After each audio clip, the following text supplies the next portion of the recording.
would have enjoyed that. You would have enjoyed that, right? Hell yeah. I hear you. Oh, nice and drama free, like it needed to be. Nice and drama free. All right. Well, cool. You're welcome. Well, it looks like we are online, guys. Thank you so much, guys, for being patient and working with the technology here. So today we are going to focus on kicking off, really, this is more of a kickoff for the month of the end of November, going in through the month of December. So if you look at it from the perspective where we have, you know, really 3 weeks, about 3 weeks at the most, 3 to 4 weeks left this year, because you have Christmas week, and then you have Happy New Year week, and people are just starting to wake up from the fog. So what we're going to focus on in these next several weeks is really to take the opportunity to reflect, take the opportunity to look at where we were with our mindset, what worked this year in 2023, what didn't work, how do we feel about it. We're going to come up with some strategies so that we can make sure we set up ourselves for 2024. And just to be clear, this isn't a business planning quote unquote clinic. So we're not really going to do a deep dive when it comes to our numbers as much as it comes to our activities and who we were and how we showed up. And for a moment during the training, we're going to do a little bit of a technique here that's going to support you guys in reflecting as to what can we do differently for the next weeks coming forward. So that's going to be a lot of what we're going to cover today. So if you're driving, I recommend that you sort of close your mind off to the if you guys are watching this, I know on YouTube, or if you're watching this on LinkedIn and Facebook, and you can drop a comment in the chat if you're watching it as a replay, #replay or #live, and ask any questions in the chat, then we'll be more than happy to answer it. But if you are driving during this time, I suggest that you listen to this at another time on your own while you're not driving, because we're going to just do a little bit of a meditation that will put us in a state of relaxation, and that will help us to better reflect. Why do I think that's important? Because I think what happens is we have so many distractions going on every single day. Everything around us, there's always a distraction. And unless we take a moment to pause, reflect, take a few deep breaths in, and look at our lives, then we never learn. It just keeps us on that rat race, on that wheel. And as business owners, it's important that we take the time to learn from what worked and what didn't work in our business. So we'll be doing that as well today. And if you guys have your cameras, if you can turn on your cameras, that would be great. So this way we get a chance to see everyone here, because sensory acuity makes a big difference.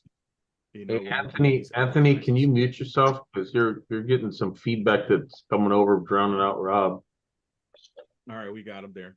So that's part of what's going on today. So for next week, we just to kind of give you guys a little bit of a foresight as to what's to come. Next week, we're going to have a special guest who is going to be speaking about the differences between entrepreneurship and running your business, and how to do this effectively, right? Because I think what happens is oftentimes we try to implement the same habits, the same mentality that we had when we were employed into the entrepreneur world. And it doesn't work that way. It doesn't work that way. So, and I see this all the time with coaching clients, where they want to focus on doing what makes them comfortable and what makes them feel good, and expect high level results. That doesn't work. Sometimes you have to do, as an entrepreneur, the things that are completely uncomfortable, the things that make you feel the queasiness in the stomach and make you feel frustrated, right, at times. And you have to push through that, because that's part of now building your business. And what I've noticed is with many of the folks that I'm coaching, whether they've been in a business for a long period of time or a short period of time, is that they've got to the point where it's time to let go of the employee mindset and start thinking like a business owner. So that is one of the biggest things that we're going to cover next week. Then from there, we're going to get into skills. And when I talk about skills, we're going to talk about neuro-linguistic programming skills. If you don't know, I am an NLP trainer.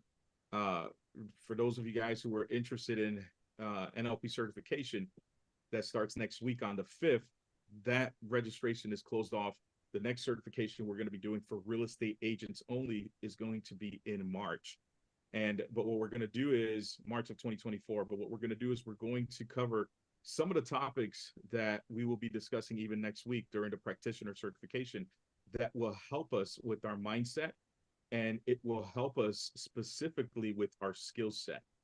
And the number one thing that we're going to cover is establishing rapport. Right now, just with the show of hands, how many people right now are starting to see where just in business alone, it's just gotten a lot quieter? Yes or no? You guys can just raise your hands if you're seeing that it's gotten quieter, right? Absolutely, yeah. Leon has the look on his face. Okay, so it's gotten quieter, and here's the thing: every business has a cycle. It just does. So since every business has a cycle, it's important for us to honor that cycle, right? Because one of the biggest mistakes that we make is when it's time for us to play, we want to work, and when it's time for us to work, we want to play, and it doesn't work that way.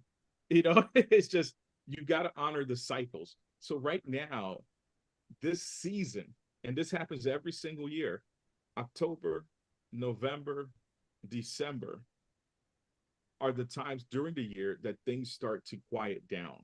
Why? Because the majority of the people are not in real estate, and the majority of the people, they want to spend time with their family. The majority of the people have kids that are going on vacation in the next couple of months, right? Or in November or December. So they want to take the time to travel, because the only other time to travel is the summertime. So if they didn't get their summer vacation in, they're going to do something during the winter time. So it's just human behavior for things to quiet down a little bit more during the holidays. And I remember myself, when I was building my business, I used to work all the way up until December 24th. And I was making my calls December 24th. December 25th, ho, ho, ho, open up the Christmas tree and the wraps and all that stuff and all the presents. And then December 26th, I was back to it once again. And I did that for several years. And I'm not opposed to that. I think that for some people, if that's what you feel like you need to do for your business, then go for it. But here's the one thing that I learned is the years that I didn't do that, I didn't get a different result than the years that I did do that. So bottom line is this: I could have taken a week off during Christmas. I could have taken off a week during Thanksgiving. I could have taken that time off and still stay ahead with my business, because it was just not the opportunity right now, or at that point, to go crazy with lead generating and go crazy making tons of calls. If anything, hindsight is always 2020. This is the time to connect with your database. This is the time to connect with your friends and family. This is the time, if you live in the warmer states, to do those potlucks at your house. That's the time. This is the time where you say, you get all your boys over to the house. If you're a football fan, that's me. Let's go Giants. I pray to God they stop losing. They continue winning. Man, you gotta leave those Giants alone, boss. I know. I tell you, man, some of these teams this season has been so like odd that anyways, I don't want to get into football right now. But bottom line is this: this is the time where you invite your friends over to your house and you do a potluck, where you invite your past clients and you start to connect with them. This is that opportunity.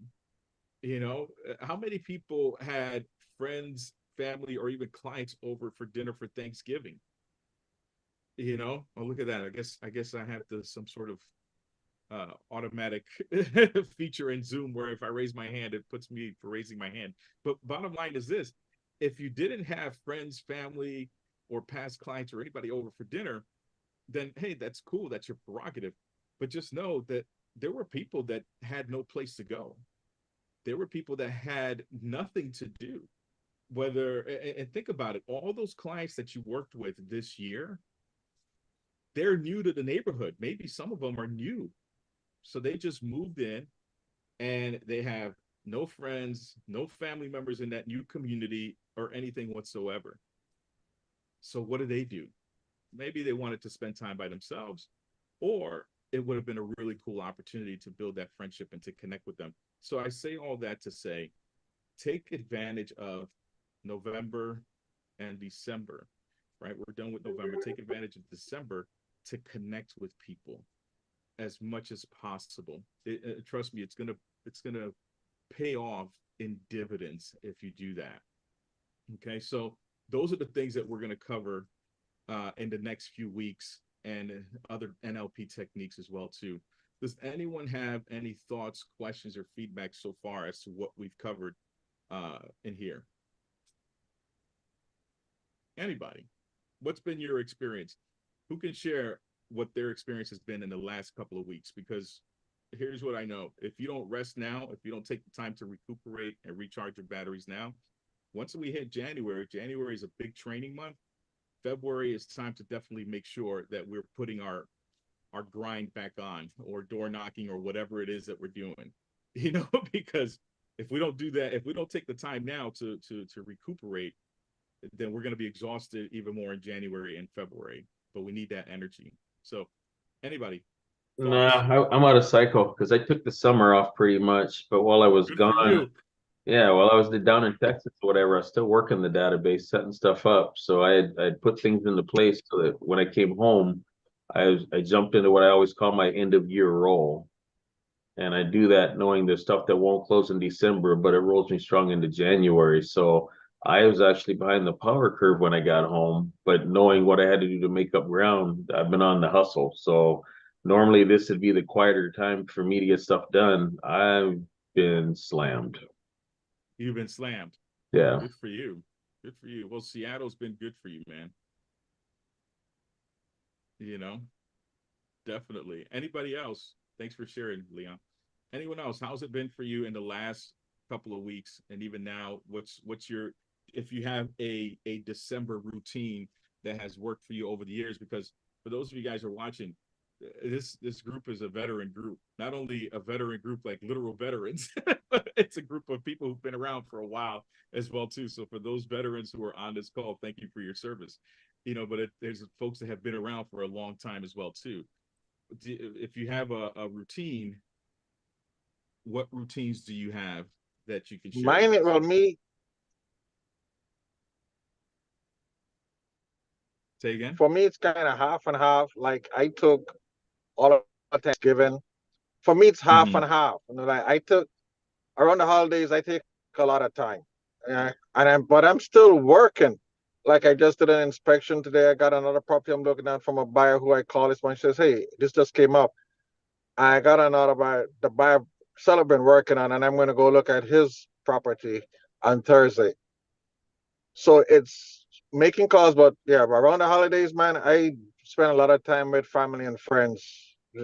I really chill, but I still work. I this over the years has always been my some of my most productive months are like October, November, December. But I take a week off for Thanksgiving and come Christmas. I mean, after the 20th, I'm not in the office. Like when you're in my, is that what? Like this year, I did a challenge and we should go poke. I took a week off. I did a cake and a 4-layer cake. Took it into the office yesterday. Have everybody taste it. So we really just spend time fellowshipping, hanging out. But then yeah, the business still comes. Mm-hmm. Awesome. And how many years have you been in the business? Oh crap! You're going to tell people my age, man. Listen, this is a happy. Why you gotta throw stuff like that out there, boss? It got nothing to do with nothing. Hey, listen, Okay, for it does everybody to make a know, difference. Rob I knows didn't I'm say how old ancient. you were. Okay, my kids call me a dinosaur. Okay, yeah, so yeah, I've been in business a couple years. I'm a dinosaur. Let's leave it at that. Okay. All right. All right. And here's the reason that I ask and I say that, because people that are watching, you have a lot of brand new agents watching this, and you have a lot of part-time agents watching this, right? So brand new and part-time agents, which are dual career agents, but let's call it what it is. You're part-time, right? Bottom line is this. you're not going to have as much activity during this time of the year as a person who has invested full-time effort for at least 2 to 3 years, because after 18 months, by that point, you start to see people referring you, because it's the time that it takes for people to start to understand and get to know who you are as a real estate agent. So for folks like Jerry Contrino, Jerry, you've been around what, 20 years now? Should I do what Neil did? Come on, man, you're giving away my age. I know, right? Yeah, it's been about 20 years. But I was gonna chime in. For me, what I do this time of the year is pop buys to all my past clients, even if it's just pop by and give them a Christmas card or just say hello. Those pop buys are so instrumental because they fill up your January and February. Like, you took the time to go see these people. That's what I do. My December is I don't cold call. I never really have cold call, but I don't look for new business, but I really go and take care of my past clients. That's really what I do. Yeah, that's awesome. It's work because the referrals is where all the money is, honestly. And that's how I get referrals. There you go. And I'm sure Dan is Dan, you've been around. Do you mind me sharing how long you've been around in the business? Go for it. Okay. All right. So Dan is in his first year in real estate. Dan is actually out in Queens and Jackson Heights. So anybody that has any referrals that can throw over his way in Queens, definitely he would be the person to connect with in New York City. And Dan, you've noticed that even in our conversations in your office, the agents who've been around for a little longer, most of them are focusing on their past clients' center of influence, friends and family. Right? Yeah, for sure. They keep a tight circle, and some of those, they rely on them for really a large majority of their business, but it's people they know and trust, and they go back to them every year, and it works out one way or another. Exactly. So that's a true testament as to the fact that, listen, guys, protect your database, build your database, nurture your database. Your database is your business. So if you have 100 people in your database, start identifying the folks who are your core within that database, your ride or die, right? The folks that you can be able to call, have a conversation with them. And if you have a conversation with them saying, hey, listen, I've got a ton of inventory, or I've got a ton of buyers and I have no houses to sell them. Do you know anybody? And they won't get weird about it. They won't be like, hey, why are you calling me about this? It's like, no, guys, we're past that. You're my ride or die.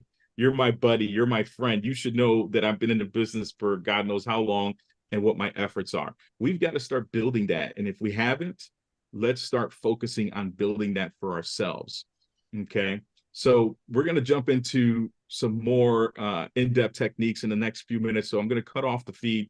If anything, those of you guys who are with us, Jerry, you stay on, and anybody else, if you are in VIP, this is your opportunity. We're going to switch into VIP mode. If you're not in VIP, just go to VIP7 or vip.robscoaching.com and you can sign up, where we switch into a VIP portion and have an in-depth training going back and forth. And it's for our VIP members only, or those who are in